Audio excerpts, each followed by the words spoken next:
Morning, everyone, and thank you for attending today's Strengthening Families, Protecting Children programme panel event.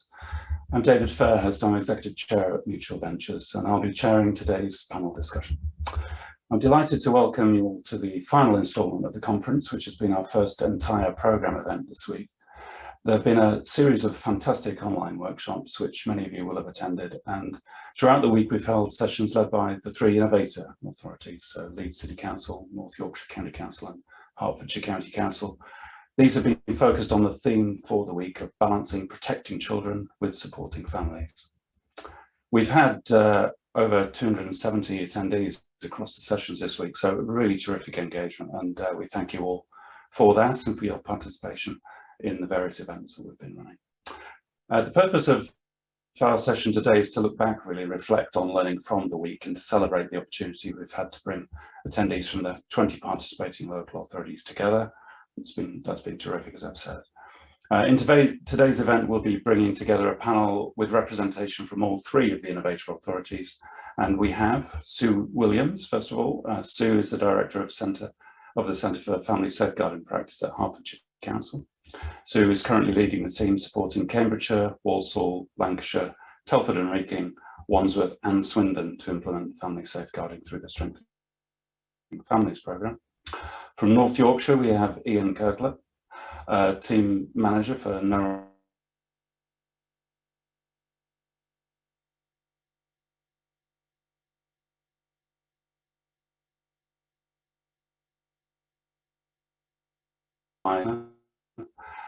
Gail is the Head of Children's Social Work Service at Leeds City Council.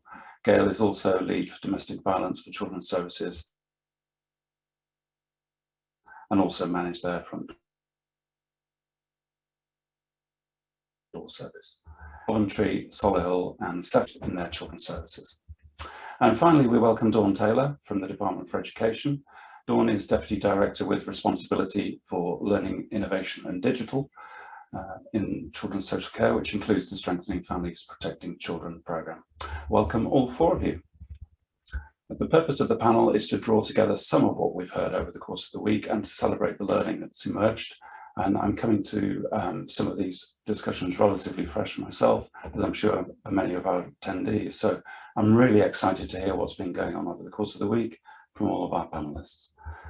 We've got quite a lot to discuss today and only an hour to get through it. So unfortunately, we won't have opportunity in today's session for our panelists to answer your questions directly. However, we're really keen to hear your thoughts on the discussion. So please do ask away or share your thoughts through the Q&A function, and we'll look to answer them through a variety of different means that I'll explain towards the end of the session. So I hope that's all clear. What I'll do now is just come to each of the panelists really for their initial reflection on the week. So panelists, from your point of view, what has been the best thing to come out of this week's events? And I think we'll go to Ian first on this. Ian, over to you. Thanks, David. Yeah, it's a really simple one for us here in North Yorkshire, and the best part of this week was hearing from our partner local authorities, telling their stories. They told their stories with such passion and commitment, and I think we are privileged that we get to hear these stories as they occur, and we're so proud to be associated with this group of authorities who are working tirelessly to do the most good for the children in their localities. We know how well they're doing, and now you all get to see it as well, which is wonderful to see from our point of view. Although all of their no-run-door sort of iterations are slightly different to meet the needs of their locality, the values and culture and outright commitment to children was really evident this week, and it's running through everything that they do. And when we approached them all to say we had an idea, we've been asked to come to this learning event this week, and we had an idea that we wanted them to be part of it, they all jumped on board. Not one wavered, not one little bit, which was really good for us, so we didn't have to fill the time. As the presentation progressed, it was just brilliant to see their passion and enthusiasm come out. No one thought was making a difference in all their authorities, as they told us this week. Whether that's reduction in their Cared for Children figures, change in organisational culture, budget savings. But the thing that warms the heart and makes us the most excited is to hear the difference it's made directly for the young people and families. And I think that has been by far the best thing that we've seen this week. Terrific, thank you, Ian.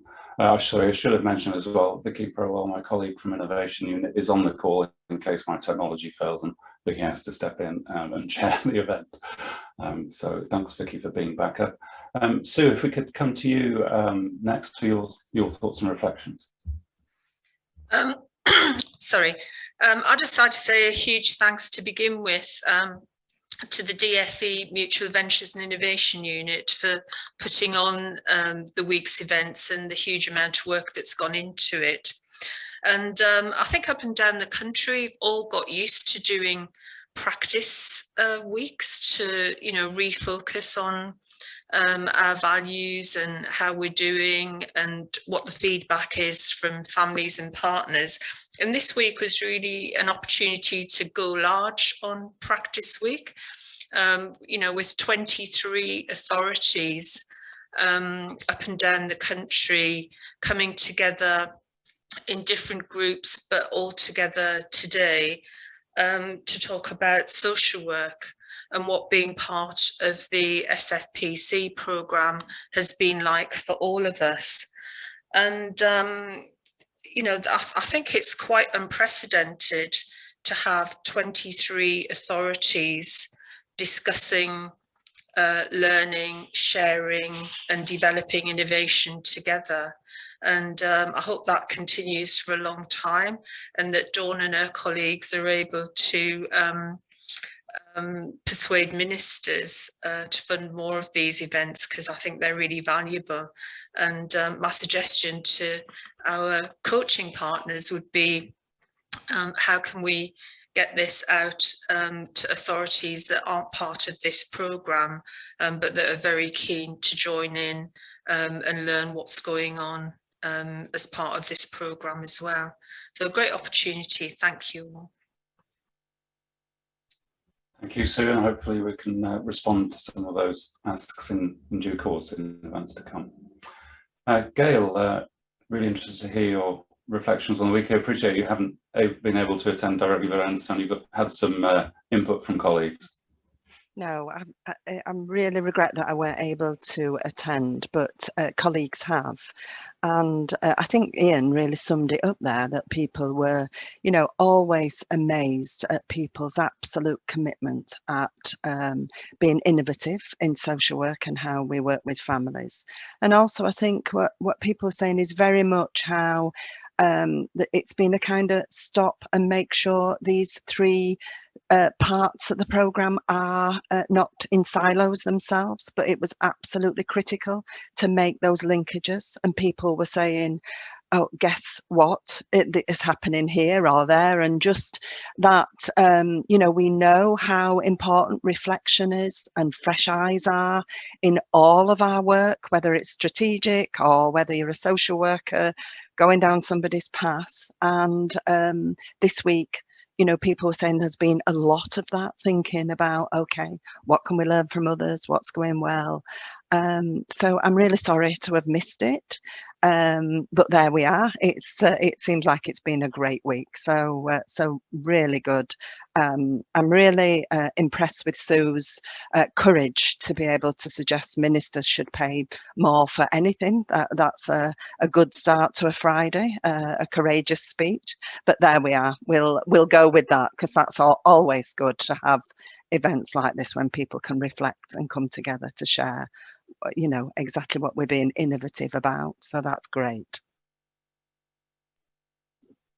Great stuff. Thanks, Gail. Well, hopefully the appointment this week, new Secretary of State, who does have past form with this programme, as he announced its initial inception. Well, for me, and I managed to attend a little bit of the lead session on Monday, the sort of the discussion group, and I attended quite a bit of the presentations at North Yorks on Tuesday. Unfortunately, I'm afraid I wasn't able to make half sessions, but I suppose reflecting a little bit of what Ian said, and I think Steve summed up with, but it was exactly my thoughts on that day.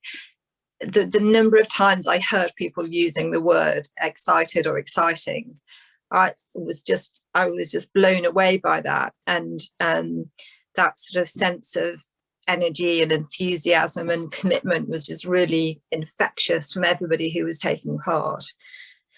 And it was just actually lovely to hear about people talking in that way about such a challenging, you know, the challenging role that they have. And and that was brilliant, because I suppose when you're in DFE, you know, people tend to, like, you know, they ask for funding, and you have boards and you get reports on things and you're told how things are going, but you always want to kind of know more about what's actually happening on the ground, and people don't use those adjectives with you in that way.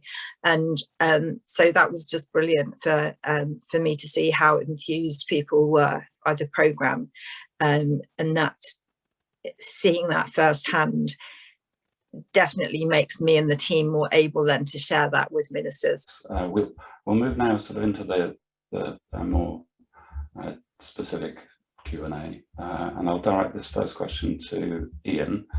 So we heard in each of the discussions that we've had over the course of the week really about the importance of staff building relationships and empathy with families. Now, how does your innovation, specifically Neuron Door, promote seeing families, young people and children more fully and understanding their wider context? Seeing children and families in their wider context is very deliberate, not only for Neuron Door, but across North Yorkshire. We are challenged right from the top to be crazy about our kids. Everything is built on forming genuine relationships with children and families and creating sustainable lifelong networks that can support and sustain them throughout their lives.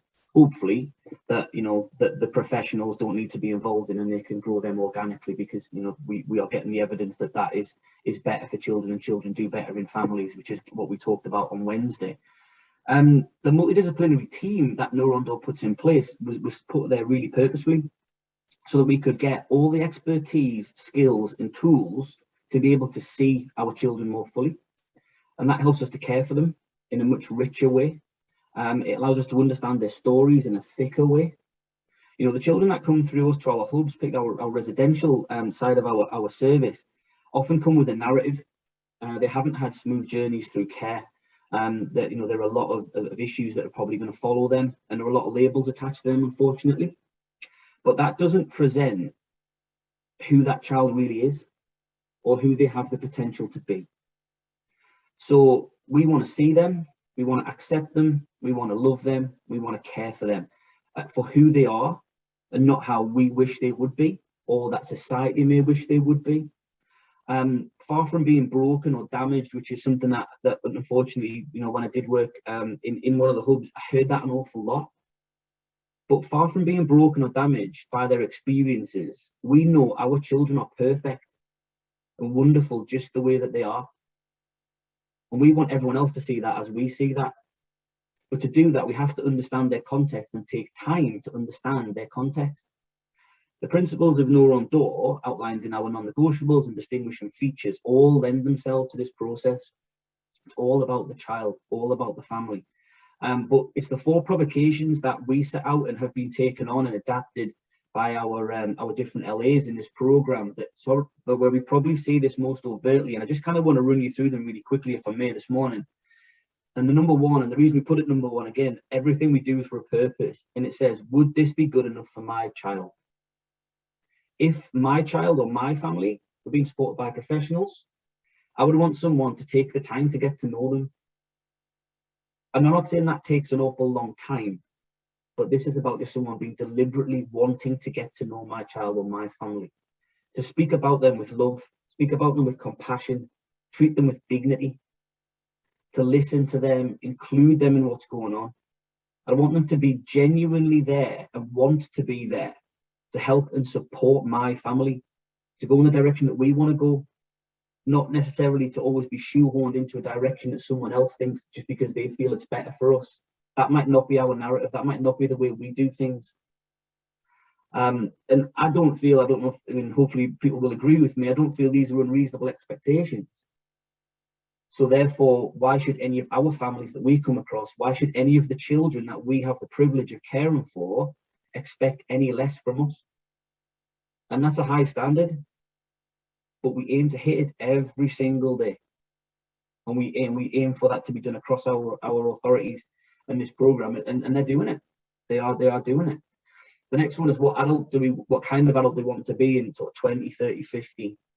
And what this does to us is it allows us to keep looking at the big picture and playing the long game.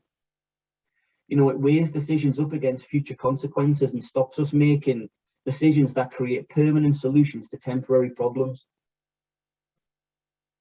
This really helps us see and manage risk in a different way and keeps us committed to the children and families for the long haul. And what it does really well is it keeps them close to us. It also says it keeps us dreaming. You know, hopeless dreamers, some of us in Innovator, about our kids and where we want them to be and where they can go and the wonderful lives they can have. Because sadly, to some of our children, they can't see that in themselves. So we have to help them to see that, again, see that they're perfect and that this is the person that they can be. Because, you know, they're amazing and our children can go far if we help them to do that. And if we get the networks right around them, they can go anywhere they want to go, same as any other child.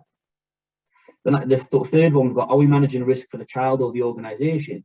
And again, this helps us keep children and families at the centre of our decision making and challenges us to do what's right for them and not take decisions that make professionals feel better.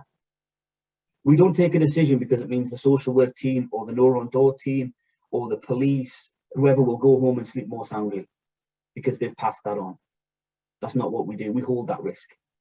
We hold it together across partnerships, and we keep these children connected to their families, their networks and their communities. And it's this provocation that I genuinely believe has directly contributed to there being only 2 out-of-county residential placements for North Yorkshire children since Innovator opened 6 years ago.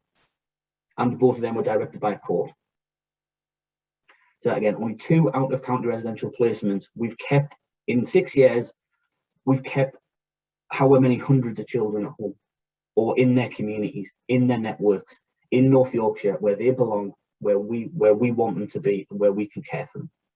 And also we've got a lot of intelligence, we've got a lot of information, we've got a lot of expertise with having a clinical psychologist embedded in the team, speech and language therapist embedded in the team, police liaison, police intelligence analyst, really good partnerships. That means that we can be really informed about our children and their context and their community and what's going on, and we can take that bigger picture. So therefore, we feel, and having done that process myself for many times, I feel we can make better decisions to support and protect them, because we've got a lot of information at our fingertips, and we use all that methodology to bring to bear on our children so we can keep them safe and protect them. And finally, is there a shared approach to parenting? And again, it's very deliberate use of language here. Note, we don't say corporate parenting. We deal with that elsewhere. But unfortunately, every child who comes to our hubs is a victim of some form of trauma by their very nature, that they are living in a residential care environment and not with their family, where ideally, all being well, they should be. As their parents, we want the best for them, and we understand that through offering predictable, safe, loving and caring relationships, we can create a therapeutic environment and the child has the chance to begin to heal. I know Tammy, anyone who heard our presentation, Tammy, who works in our team, is very, very passionate about it. She speaks much more eloquently than I can, so I urge you to watch that part of the video or that video when it comes out, because she will do it so much more justice than I ever could. But it's about, we can create that therapeutic environment, and it's not about offering therapy, although we can do that through life coaches, things like that. But it's just about being kind, dousing that child with unconditional positive regard, as a parent would. Be crazy about them, love them, care about them, give them a second chance, as you would your own kids. Why do we treat them any differently? Because they're in care. Is another model that keeps running out right across what we do. And we also, as with our own families, you all need a network. We can't do it on our own. And we rely on others to help us out at times. And we have great partnerships because we have this set of values, and everyone who comes to work with us knows what these values are, and they sign up to those values because they believe in them too. And we've evidenced how everyone can benefit, most of all by benefiting the child and family in this way. Everyone else benefits in the two as well. So that really helps to build strong partnerships. And again, we can create a sustainable environment for our kids, and we'll stick with them for as long as they need us. I think sadly, some of our children will struggle to form lasting relationships and be an active member of their community due to maybe what's happened to them, due to whatever set of circumstances they're in. But however, they'll always have a place where they belong and are accepted. Though they can't live with us forever, they can't live with us in our hubs or our support accommodation provision, No Wrong Door can always be called home. They can always pick up the phone. They can always talk to us, and we'll be there for them. And we commit to that for our children. And sort of finally just wrapping up here, we spend a lot of time talking about setting the right culture. We spend a huge amount of time doing this within No Wrong Door. If we set a culture that wants to truly see children and families, understand their wider context, to be curious, ask better questions, a culture that wants to look past the behaviours and look for the cause and not the symptom of that behaviour, to meet the need that drives these children. We believe in this space there's opportunity for relationships to grow, and the child can hopefully see themselves as we begin to see them, and can actually dare to dream about their own future. And what can be better than that? Great, thanks so much, Ian. That's a lovely start to the Q&A. And once again, I've only met you this morning, but I'm finding you to be quite modest, and certainly about your inspirational speaking abilities. You've proved yourself wrong again. Very, very interesting and powerful stuff. Thank you. We'll keep things moving, so we do have quite a bit to get through this morning. So I'd like to turn to Gail and Sue next for the next question we have, which focuses on working with children and families rather than doing for or to. That's been quite a strong theme during the course of the discussions this week. So next question, I think first to Gail and then to Sue. How does your innovation emphasise working with families rather than doing things for them or doing things to them? Okay, I mean, a lot of what Ian says absolutely resonates with what we do in Leeds. We can't do anything if we work doing to families, but unfortunately, although many social workers work well with families, somehow contemporary social work sees far too much of doing to. We know that about 90% of families who come to referred to social work really are families struggling with adversity. They need some help, and in order to provide that help to them, they have to trust us. And so we work on gaining that trusting relationship in order to help them make changes. And they will not do that if they are fearful of social work. And we have to face as a profession that somehow at some point we've kind of moved from our citizens to being a helping profession to a profession to be feared. And we absolutely have to make sure that they understand we're a helping profession. So building up trusting relationships right at the outset, not filling in that form, although the form's got to be filled in, but really listening and working alongside the family is critical. Obviously, in Leeds, we work with a wider family.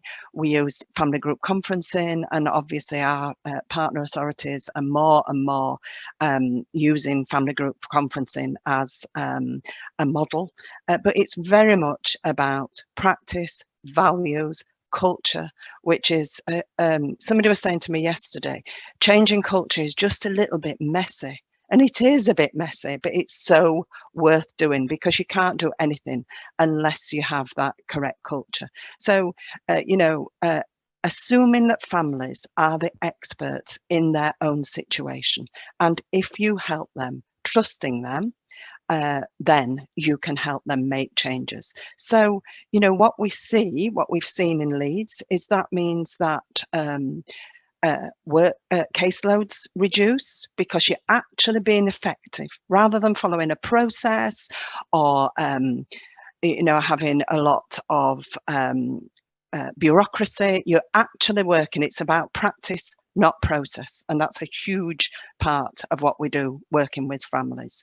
And so we reduce caseloads. Sometimes we're spending money more wisely. I know that's not necessarily floats everybody's boat, but if you're not spending money on children being in care when it's not good for them being in care, because that's something else, let's keep children with their families and let's be tenacious at doing that. And once once you have accepted that they are the people who can make changes and who can look after their own children. One of the things, again, and it resonates with what Ian says, have a discourse about care.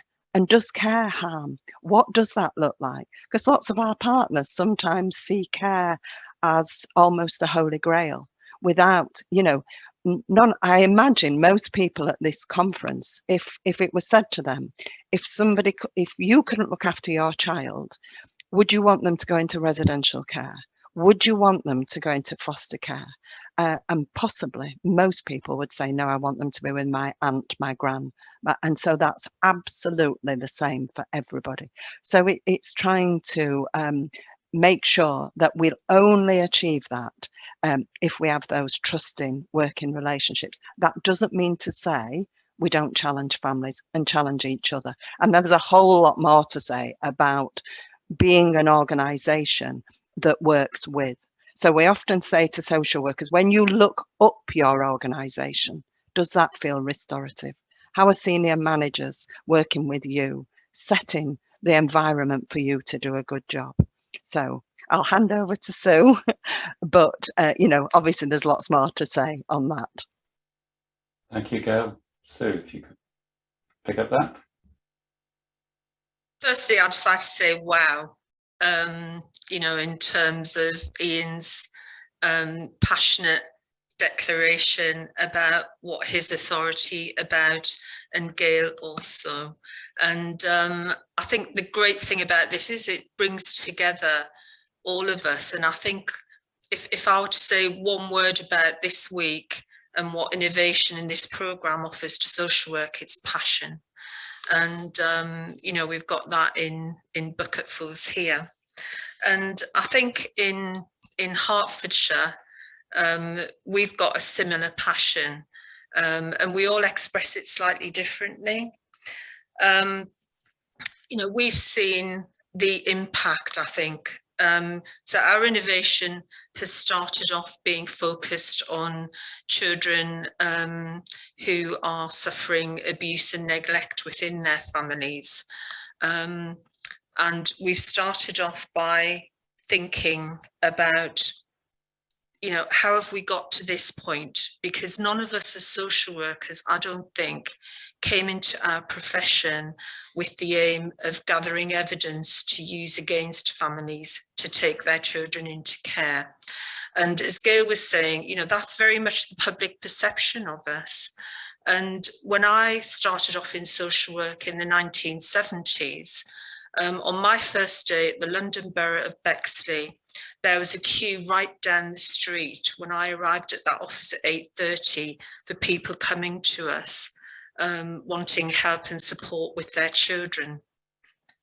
And I haven't seen a queue outside of a children's service office for many decades, and that's not a good thing.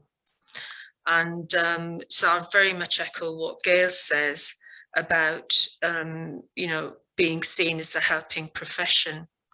And when we reflected in Hertfordshire about why that was and why people didn't want to come to us, and the last person they wanted to have knocking at their door was a social worker, we thought about the impact of serious case reviews and the fear that that's evoked in us as a profession, and how that fear that a child might die on our caseload and that we might be blamed and that we might be subject to the kind of things that Sharon Shoesmith, the director of Haringey, was subject to, has shaped our reaction to families.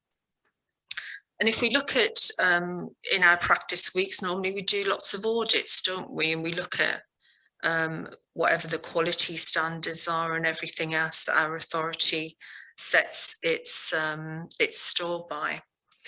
And when we looked at the plans, you know, they were very much plans that wagged their fingers at families. And, you know, if dad doesn't do this, if mom doesn't do that, you know, we'll have to have a legal planning meeting to see if the threshold's met to take children into care. And, you know, if I was a parent in that situation, particularly if I was a dad, you know, because often those plans are around blaming dads for one thing or another. You know, I'm not going to want to change. If somebody's saying to me, if you don't do this, that and the other by that day, almost pointing that finger at them, that's not going to help them to change. And we knew that we needed to find a practice model that would help us to relate to families differently. And what this programme gave us the opportunity to do, or the innovation programme, was to think about the values that we wanted to communicate to families and partner agencies in our community. And you know, looking at our fundamental values as social workers, it's all about, you know, the things that Ian spoke about earlier. And that is based around a belief in our profession that every human being has value, and every human being has the right to help and support when things in their lives get difficult. Otherwise, you know, what's the point of a society or a village or any community if we don't have empathy for our fellow human beings that are struggling, be that with their health, their mental health, their relationships, their anger, the domestic abuse that goes on in families, or some of the things that people turn to take away their pain, like alcohol or drugs. And we chose as our practice model motivational interviewing. And that's a form of guided counselling that harnesses people's motivation to change. And I'd just like to give you an example, a very quick example from an Aesop's fable, and to illustrate what we mean by doing things with families, not to them. And this is the story of the god of the north wind and the sun god. And they're having a boring afternoon up in heaven, and they decide to challenge each other about who's the most powerful of the gods. And the god of the north wind, you know, being a cocky person that he was, notice I've cast him as a male there, so, you know, no gender stereotypes here. Anyway, but he decides that the challenge for them should be, they can see a man walking by along the road below. And the challenge he lays down is the first one of us that can get that man to take his coat off is the winner. And he said, and I'll go first. And so sun god says, I'm not bothered, that's fine. You want to go first, you go first. And so the god of the north wind blows and blows and blows a freezing cold, icy wind. And the more that he blows and the colder it gets, the man wraps the coat around himself and, you know, clings onto it for grim death to try and keep this icy wind out as he ploughs his way along that road, trying to get to where he's going as quickly as he can. And eventually the god of the north wind blows himself out and he's got no more wind left in him. And so, you know, he throws himself down on a sofa and says to the sun god, right, your turn now. And the sun god shines and shines and shines. And not only does the man take his coat off, he places it down on the grass and sits on it to reflect and enjoy the beautiful day before he carries on his journey. And all Aesop's fables have a moral to them. And it's, if in this case, it's if we tell people what to do, they're going to resist it. And if we let people think about things and make their own choice, because as Gail said, you know, they're guided by that, you know, they're going to be much more interested in doing what, you know, they think's right and perhaps we think's right, and that we can guide them towards that path. And that's what we do with motivational interviewing. And what we found is that by making that change, by changing our attitudes and behaviours towards families, they then start to relax, they start to trust, and they start to believe that their lives can be different. And most of the families that we work with don't need to be punished. You know, they don't need to be told what to do. They just need that help and support. And that's why we have a multidisciplinary team all working together under one roof with family safeguarding to help meet their needs and not treat them like they're a bad person or they're a danger or anything like that. And by working like that, the families that have been part of family safeguarding programme and the authorities that have put that into practice have we've managed to reduce the numbers of children that our authorities are taking into care by around 50% on average within 6 months to a year. And that might not be because we've resolved all of the family's problems, but it's because we've changed our attitudes and they've started to change, and those children can be brought up in their family, as is our legal duty to do in law. Thanks so much, Sue. Really, really interesting. Thanks, Gail, as well for your contribution on that question. I wonder, Sue, if we could just sort of roll into the next question with you, specifically around the language that people use when talking about children and families. That's come out quite strongly over the course of this week, I think. So I just wondered if you could share some of your insights in terms of how you've adapted language, specifically with your innovation when working with other colleagues and with children and families, of course. I think it's part of the same question, really. And it's around that culture change and getting back to the fundamental principles in the Children Act, which call upon us to provide services to meet the needs of children and families where their family, for whatever reason, aren't able to.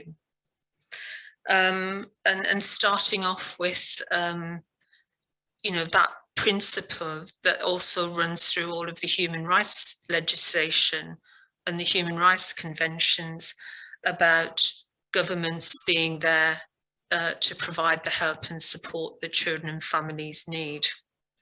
And the second part, if we're looking at Section 17 of the Children Act, is around promoting the upbringing of children within their families, wherever that's compatible with safeguarding the child's welfare. And so we stick very much to that with family safeguarding. And so instead of looking for, as I mentioned earlier, evidence to remove children, instead we're looking at, you know, what help and support would you like in your family to make things better for all of you. And, you know, most parents that we work with, as has been said already, you know, they need help and support. They're not a danger to their children. They're not a danger to each other. And obviously where they are and where we can identify that, then we need to take action to protect children. But that's not necessary in the vast majority of cases if we can provide that help and support. And as we started to think about how we've been behaving towards families, you know, colleagues from different parts of the country, because we've got a community of practice in family safeguarding that encompasses 16 authorities working in this way. And our AD group meets bi-monthly and our practice leads group meets bi-monthly. And different parts of the authorities up and down the country have developed different emphasis on language and their take on it. And so, for example, colleagues in Portsmouth that aren't part of the SFPC SFPC programme, but do cooperate with us in that. You know, that they talk to us about how we can easily other other people and treat them as somehow different to us.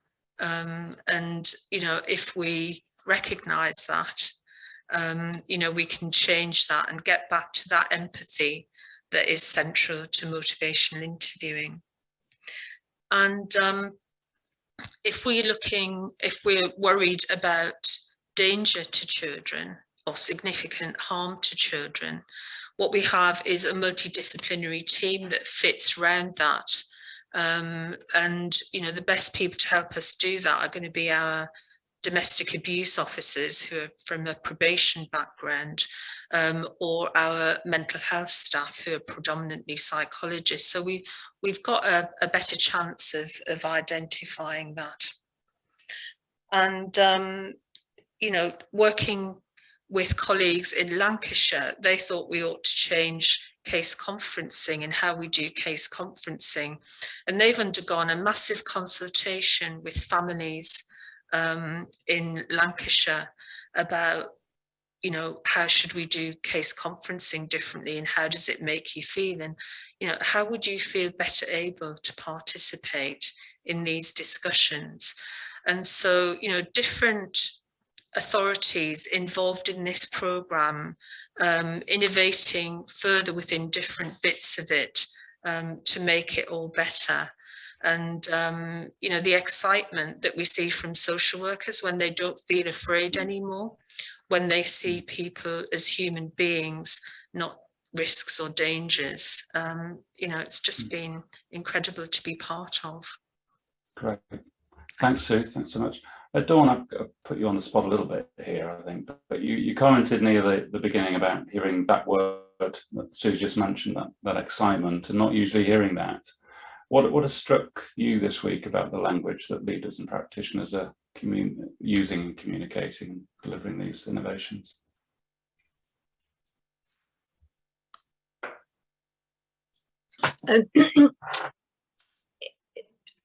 I think it is that whole thing of like of working with the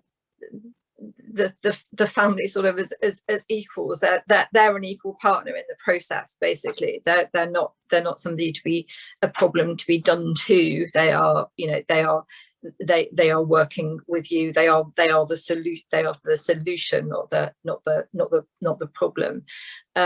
So amongst all of the to me, what is you know, sort of social work language about motivational interviewing, restorative practice, etc., which people are really passionate about, it kind of comes down to those basic kind of, you know, being able to communicate effectively with a family. And to I think somebody else, I can't remember which one of you was used, you know, treating people with, you know, kindness. I mean, if you're treating people with kindness and with empathy, and if you're doing as Ian said, and you're thinking, you know, I think it's a really good constant challenge to have.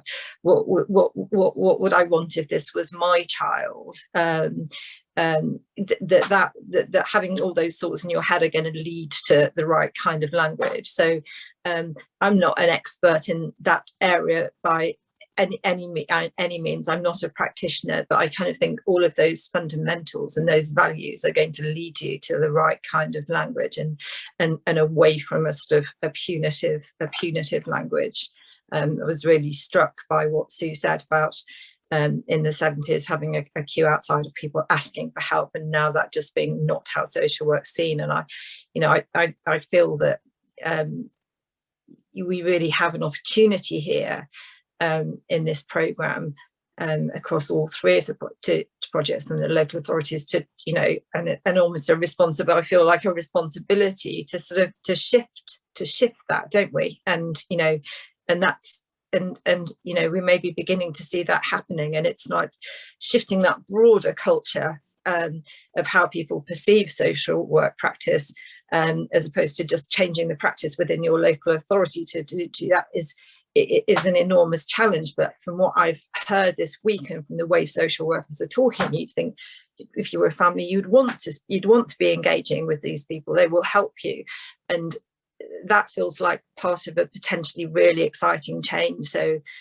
something that I'm definitely really keen to feed my thoughts about this and this week back into the care review. I'm really keen, actually, just a cheeky request for someone to kind of get my team out visiting, because there's nothing, I mean, it's brilliant hearing from people, and I know that some of you will, some people on the call will still be working virtually, but whether, you know, to me there's nothing like going out and meeting people in person and talking to them and actually hearing that enthusiasm and seeing what they're doing. So I want to get all my team out. I will do my very best to get our new ministers out. I think we've got a new Minister of State, Will Quince is replacing Vicky Ford as well, so we've not just got a Secretary of State. So I am absolutely, I want them to be enthused too, and to see that there's an opportunity to do something very different here.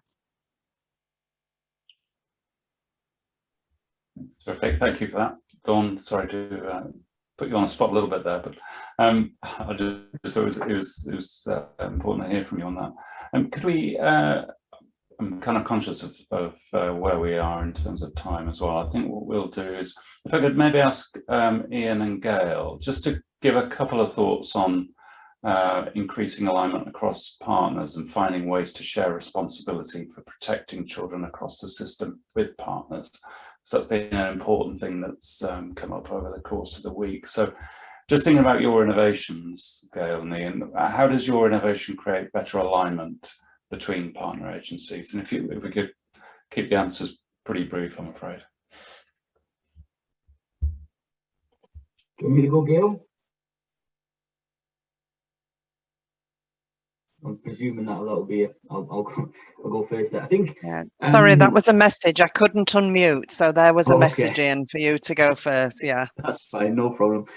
Very briefly, in its simplest form, because it's mutually beneficial, we create situations whereby all working to the same methodology, we can help children. We can also help all our partners to see benefits, real benefits in that, and working with No Wrong Door for as long as I have now, you always have a couple of stats up your sleeve. So I'll just run through a couple of them if I can very quickly. I think in the 6 years that we've had No Wrong Door in North Yorkshire, our missing reports have gone down 74%, which has saved North Yorkshire Police an estimated £1.4 million. Our reductions to hospital admissions are down 92%. Our reduction in A&E visitors down 88%, thus alleviating sort of demand onto our emergency services from health, and our cared for children numbers over that 6 years has gone down 8.7%, which again helps us so that we can reinvest that money into services where it's more needed. And I think one stat that I'm really proud of, because it is the area that I used to look at very much when I was working in the hub, was 92% of the children that we've worked with in the community on our edge of care have not become cared for children by North Yorkshire. So the huge cost avoidance that's attached to that. Very, very simply, very quickly, everybody benefits, most of all the kids. Thanks, Ian. Gail, so anything to add? Just following on from that, it's absolutely critical that we show leadership in how we work with partners. So if we're doing with families, if we're working with, we have to work with partners. We need to work at every level. So what we know is there'll be core groups and child in need meetings where social workers might be trying to work in a different way, and they will just hit a barrier unless we have worked with strategic leaders and helped partner local authorities work with strategic leaders, so that local authorities and their partners have explored what's our values, what do we want for children right across the city. Do we think care is a good thing? Because I spend a lot of time in front doors and mashers, and everybody says it would be okay if partners just stopped referring, and then partners say it would be okay if social, and there's this whole notion of threshold wars, etc. So it's absolutely critical, and I won't quote stats, although we have some, but I think the way to exemplify what we've done in Leeds is with that is some people will know there's a big park in Leeds, Roundhay Park, and we have child-friendly city in Leeds, which is the whole city getting behind children, involving children. We have a child mayor. Absolutely critical that we know what we're trying to achieve for children, and without being asked, nobody's saying anything. The gardeners in Leeds grew plants to the shape of our orange thumb, which is our child-friendly sort of symbol. And it was kind of even the gardeners in parks and gardens see and share and know about what we're trying to achieve for children. So that's what we try and work with partner local authorities and their partners. Can't do nothing is achieved for children unless there is discussions and inclusion of partners at every level, operational, strategic, right the way across. Absolutely critical. So I'll just say, if the thumb's now not there in Roundhay anymore, but as part of Leeds Tourist Information, please come up and have a little visit to Roundhay anyway when you're able to, because it's a lovely city to visit and see what we're doing in relation to child-friendly Leeds. Terrific. Thanks, Gail. Thanks, Ian. We're getting close to the end of our hour this morning, so I think maybe if we could just sort of end from each of you with a quick minute on what it is about these innovation that's helping staff connect with their passion and motivation. We've heard variously from speakers this morning about the excitement that these innovations are generating. So what is it that's connecting these innovations, as I say, with staff's motivation for working with children and families? If we could have just a quick minute from each of you on that. Sue, would you like to start?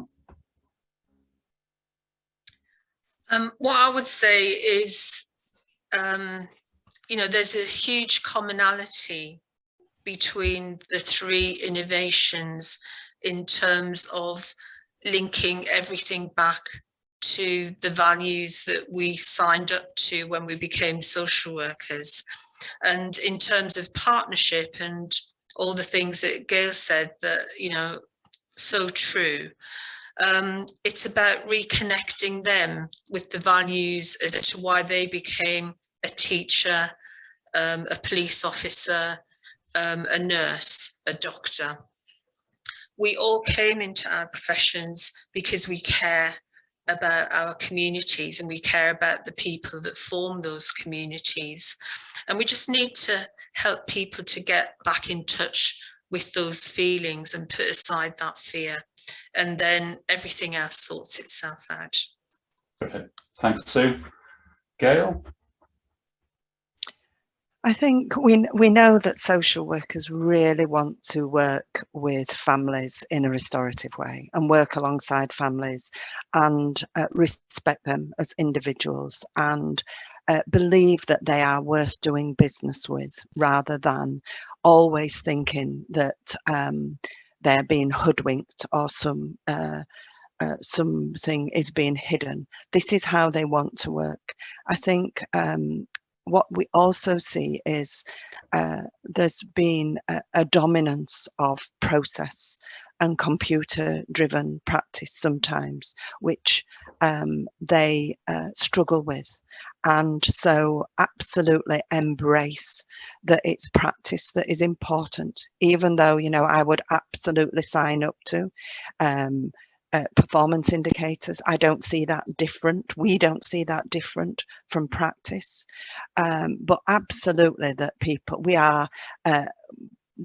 we are just harnessing the way that people want to work and coming with fresh eyes and just some reflection, and then are able to partner people in just making some small changes or sometimes large changes to do exactly what they want to do and what they came into the profession to do. Great. Thanks, Gail. And Ian, your final reflection. Yeah, I definitely echo what Gail and Sue said. I think the feedback that we are getting is very much that people are reconnecting and stopping and thinking, why am I doing this? Why do I want to do this? What do I want to achieve? I think that, and I think what they're finding through this process of No Wrong Door and innovation in general is that freedom to be crazy about the kid and dream big. And let's talk about love. Let's talk about care. Let's talk about all these things that have been kind of slowly but surely kind of pushed under the carpet. I think one thing that, because we work in a slightly different area of the kind of sector with the more cared for children, particularly residential children, something I just kind of do want to mention is, we have a multidisciplinary team with clinical psychologists, speech and language therapists, we've got, social work qualified people in the team. But the biggest expert that we have are our residential aged care workers, or resi workers, to use the kind of common term.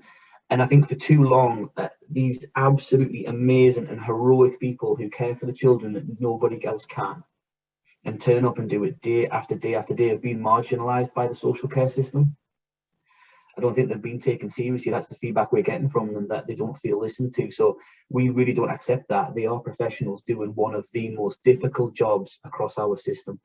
I really would encourage anyone who hasn't to go and visit your local authority residential children's services if you haven't, and spend some time with them. Obviously not intruding on the children, it's their home, all that kind of stuff, but in a managed and planned way, and just see what they actually do day to day. They are real professionals in their own right, doing a very difficult job.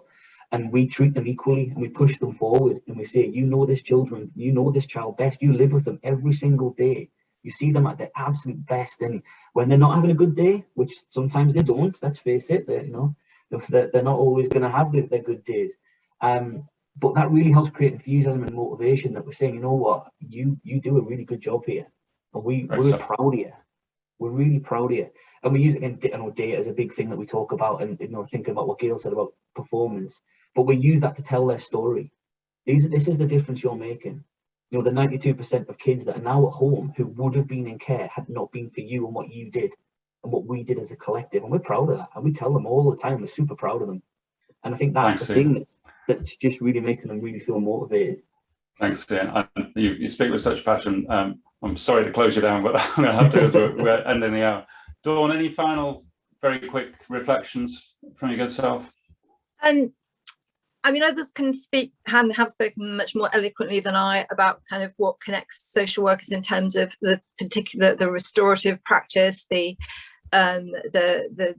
new approaches to working with families, the re-engaging with a different kind of set of mindset and values. So I suppose there's just the two things that I pull out that came out of both sessions that I heard, and also a visit I did to Hearts about 2 or 3 years ago, spent a couple of days there. One, people did talk about in the sessions that leadership is important, and I think you reflected that in the point about leads. These programs are doing really well, engaging everybody from the top down, both in the local authority and then crucially with other partners as well. And those multidisciplinary teams, be it the type that you have in Hearts or in North Yorkshire, where everybody's working together, everybody is valuing each other in the teams. Haven't seen any of those resi educare workers, but I did see, I can't remember the specific name that you had for them in Hearts, but the support workers who are in different parts of the process played a really invaluable member of the team, and whose expertise was kind of developed and supported alongside the social workers and alongside the mental health specialists and the domestic abuse experts, and those things, people working together in that team and all kind of having their interests of the child and the family at the centre, seems to me to be kind of a fundamental part of all of these programmes that is really valuable. Terrific. Thanks, Dawn, and a massive thank you to everyone involved for their contributions to today's discussion, and also, of course, over the last week. I'm sure there's much more that we'd like to hear from our panellists, but sadly we've come to the end of our session today. Over the course of the week, we've heard from over 20 local authorities engaged in the Strengthening Families Protecting Children programme, as well as from the department. And this has felt like a truly cross-programme event. I know from the feedback our team have received so far that participants have found the sessions really helpful and insightful. We hope to help support many similar discussion opportunities in the future as we learn more from the programme. Our theme this week has been balancing the protection of children with support for families, and this has allowed for quite deep and rich discussion, which has got to the heart of modern social work practice, I think. Our learning team have been busy taking notes throughout the week, and they'll share a series of lessons learned documents via the website. I encourage you all to review the website if you haven't already, to get up to date with the latest content from across the programme. Many of the themes and concepts discussed in this week's event we'll look at closer in detail in our upcoming newsletter and in the next edition of our learning journal, of course. So you'll find content from the sessions. They'll be available to review on the Strengthening Families website shortly. We'll also circulate a survey at the end of the session today. We're really keen to hear your views so we can make learning activities even better in the future. Thanks once again to our panelists, as well as to everyone who's presented and contributed their experience to the discussion this week. And thanks for everyone for joining. Enjoy the rest of your day. Goodbye.